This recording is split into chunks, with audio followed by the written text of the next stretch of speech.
जय हिंद मेरे प्यारे साथियों। आशा करते हैं आप सभी लोग अच्छे होंगे, स्वस्थ होंगे, मस्त होंगे और अपने अपने तैयारी में जी जान से लगे होंगे। तो आज हम बात करने वाले हैं मेल कैंडिडेट्स, पुरुष अभ्यर्थी के बारे में।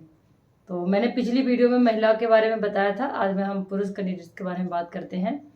तो आप सभी लोग जानते हैं कि लगभग 6 शिफ्ट का और 3 डेट का लगभग 30 लाख अभ्यर्थियों का एग्ज़ाम हो चुका है, जिसमें मेल और फीमेल कैंडिडेट्स दोनों शामिल हैं।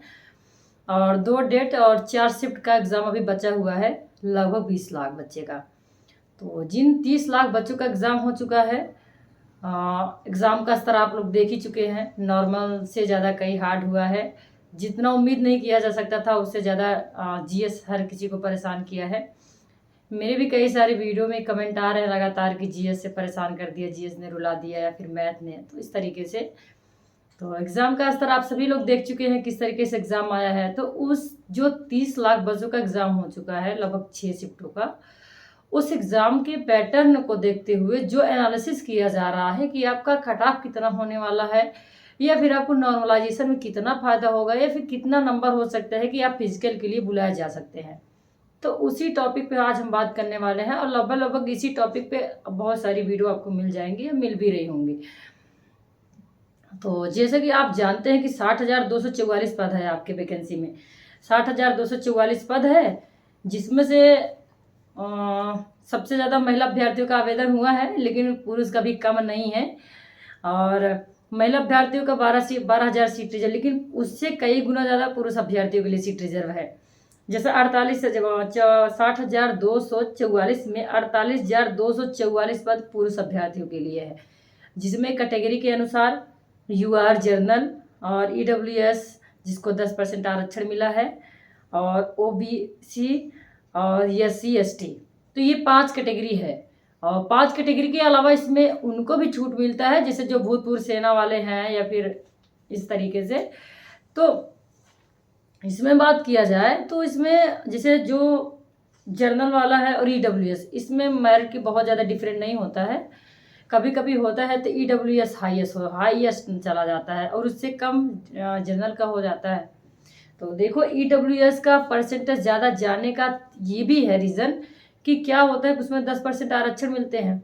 तो ज़्यादातर लोग जो अभ्यर्थी फॉर्म फिलअप करते हैं, फॉर्म भरते टाइम, वो यूआर में कर देते हैं 10% आरक्षण वाले में। तो जब इसमें सीट निर्धारित है कितनी सीट होनी है और उससे कई गुना ज़्यादा अभ्यर्थी उसमें आ जाते हैं, तो जाहिर सी बात है हाईएस्ट मेरिट जाएगी। कहीं भी है, अगर जिस चीज़ की खपत ज़्यादा है, डिमांड ज़्यादा है और खपत ज़्यादा हो रही है और चीज़ें कम हमारे पास है, तो जाहिर सी बात है उस पर महंगाई या फिर जो भी चीज़ें कह लो तो प्रॉब्लम होगी ही। तो वही चीज़ें बात करेंगे। तो पुरुष कैंडिडेट का एग्ज़ाम हो चाहे महिला कैंडिडेट्स का, लेवल सबका उसी तरीके से रहा है और जो एग्ज़ाम पैटर्न है हर किसी का उसी तरीके से रहा है। तो पुरुष कैंडिडेट्स हम ये इतना कहना चाहेंगे कि आप लोग, अगर आपका मेरिट में जैसे कि आपका 120 नंबर लगभग प्लस 120 के प्लस अगर सही हो रहा है या 110 के प्लस सही हो रहा है, तो आपका नंबर 240-250 के आसपास बनने वाला है, या फिर निकाल सकते हैं 220, 110 इस तरीके से।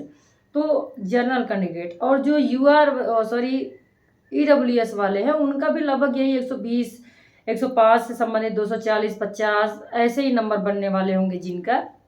ओबीसी जिनका 110 क्वेश्चन 220 या 230, 46, और एससी एसटी का हो गया 100, 200, 210, या फिर एसटी है 90 जैसे, और 180, 200 या 190 इस तरीके से जो कट ऑफ बन रहे हैं, वो अपने फिजिकल की तैयारी शुरू कर दें।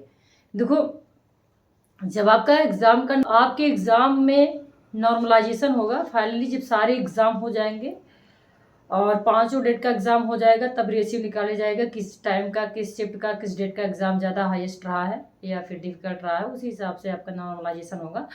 तो नॉर्मलाइजेशन में 15 से 20 नंबर का डिफरेंट होता है, बढ़ता भी है और घटता भी है। तो बढ़ने की उम्मीद ज़्यादा है क्योंकि पेपर का स्तर लगभग ऐसे ही रहा है। तो आप फिजिकल कंटिन्यू शुरू कर दो। देखो, अगर चांस मिलता है तो 100% सही है और मिलना भी चाहिए और मिलेगा भी, क्योंकि कोई भी लड़का या लड़की बहुत ज़्यादा हाईएस्ट 240 या फिर 200, 130 या 120, 30, 40 क्वेश्चन से लगभग नहीं सही किए होंगे, बहुत ही कम लोग किए होंगे, क्योंकि ये जो क्वेश्चन का पेपर का स्तर है ये हर किसी के लिए सेम पैटर्न है। तो इसलिए ये कह रहा है कि आप फिजिकल की तैयारी करते रहो। देखो, अगर फिजिकल की तैयारी करते रहोगे तो आप ही के लिए बेनिफिट होगा। वो इसलिए कि वो आपका हेल्थ जो है वो मेंटेन रहेगा, आपकी स्टेमिना मेंटेन रहेगी, आपकी रनिंग वगैरह वो तो हमेशा जर्नली आपको फिजिकली करना चाहिए। जैसे ये नहीं कि आपको यूपी पुलिस से फिजिकल देना है तभी, ये तो मोस्ट इंपॉर्टेंट जनरली आपको स्वस्थ रहना है, फिजिकली तो टेस्ट होना है, तो आप कुछ ना कुछ वर्कआउट करते रहो। अगर अभी से फिजिकली के लिए थोड़ी तैयारी करते रहोगे तो आपको कटऑफ में भी आना है तो भी आपको पछतावा नहीं होगा, क्योंकि क्या होता है कि ये एग्ज़ाम होने के बाद जल्दी आंसर की आएगी और रिजल्ट जल्दी आने की संभावना है, तो हो सकता है कि जल्दी ही फिजिकल कराने लगे, तो आपके पास टाइम नहीं बचेगा तैयारी करने के लिए। किताब थोड़ी ना है कि एक जगह पढ़ के गिजा के दे दे, वहाँ आपको ग्राउंड में दौड़ना पड़ेगा। और आपकी बॉडी अभी जब आपकी शरीर स्टेमिना नहीं बना पाएगी तो वो कैसे रनिंग कंप्लीट करेगी। तो बच्चों के लिए रनिंग तो ज़्यादा है, 5 किलोमीटर है, तो उसको उनको ज़्यादा स्टेमिना कंप्लीट करनी है। तो इसलिए आपका जो भी नंबर आ रहा है आप लास्ट टाइम तक आप अपना उम्मीद मत छोड़िए। एक बॉल पे हार और जीत निर्धारित होता है। तो एक टाइम पे भी बहुत सारे लोग ये होते हैं कि मेरा रिजल्ट नहीं आएगा आएगा, लेकिन आ जाता है तो चमत्कार जैसा होता है। इसलिए आप लोग हिम्मत मत हारिए और उम्मीद मत छोड़िए। आप अपना फिजिकली टेस्ट जो आगे की तैयारी है वो करते रहो, और जिन बच्चों का भी एग्ज़ाम नहीं हुआ है वो अपना रिवीजन और अच्छे से तैयारी करते रहें, ताकि जो बच्चे पछता रहे हैं कि मैं ऐसे कर लिया होता तो होता, ताकि उनको भी पछताने का मौका ना मिले। तो आप लोगों से बस यही इतना कहना है कि जो भी मेल कैंडिडेट्स हैं वो अपनी फिजिकल की तैयारी करते रहे, जितना भी उनका नंबर बन रहा है, क्योंकि आप फिजिकली के लिए तैयारी करेंगे तो उससे आपका कोई नुकसान नहीं होगा, बल्कि आप स्वस्थ रहेंगे, फिट रहेंगे, मस्त रहेंगे। और अगर उसी में आपका रिजल्ट पॉजिटिव हो जाता है तो वो आपके लिए और अच्छा होगा, और होगा भी, ऐसा नहीं है। तो आप पहले से ही निगेटिव मत सोचिए और पॉजिटिविटी रहिए और अच्छे से तैयारी करते रहिए, फिजिकल की तैयारी करिए। जल्द ही नेक्स्ट वीडियो के साथ मिलेंगे। धन्यवाद। जय हिंद।